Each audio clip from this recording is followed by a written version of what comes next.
हाम्रा छरछिमेकी भाइ बहिनी हो, तिमीहरूले घर परिवारबारे थाहा पायौ, धेरै थरीका जनावर र चराहरूबारे जान्यौ, राम्रा राम्रा गीत पनि गायौ। अझै तिमीहरूले जान्नुपर्ने धेरै कुरा छन्। आज यस पाठमा म तिमीहरूलाई छिमेकीबारे भन्दिन्छु। तिमी गाउँ वा सहर कहाँ बस्छौ भन त?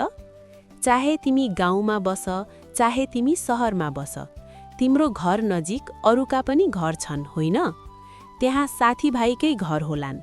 रामको घर होला, हरिको घर होला, सीताको घर होला, रजनीको घर होला। तिमीहरू सबै मिलेर नै त पाठशाला जान्छौ होला। पाठशालाबाट पनि सँगसँगै फर्किन्छौ होला। हो, हाम्रो घर वरिपरि बस्ने मानिस नै हाम्रा छिमेकी हुन्। तिमी रामको छिमेकी, राम तिम्रो छिमेकी, हरि तिम्रो छिमेकी, तिमी हरिको छिमेकी। त्यसै गरी सीता र रजनी पनि तिमीहरूको छिमेकी, तिमी उनीहरूको छिमेकी। हाम्रा छिमेकीहरूमा कसैका घर अलि नजिक हुन्छन्, कसैका घर अलि टाढा हुन्छन्। छिमेकमा कुवा, धारा, पधेरा, खोला पनि हुन्छन्।